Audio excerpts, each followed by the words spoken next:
বিশ্ব হিন্দু পরিষদের পক্ষ থেকে যে মামলা হয়েছে তার মূল দাবি হচ্ছে যে যারা দোষী তাদেরকে ইমিডিয়েট আইডেন্টিফাই করা হোক এবং এটা এনআইএ তদন্ত করুক।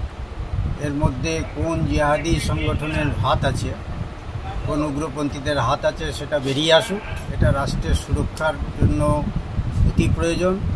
এটা শুধু একটা দাঙ্গা নয়, একটা রাষ্ট্রের প্রতি আর বিদ্রোহ ঘোষণা, রাষ্ট্রের মনোবল ভেঙে দেওয়া।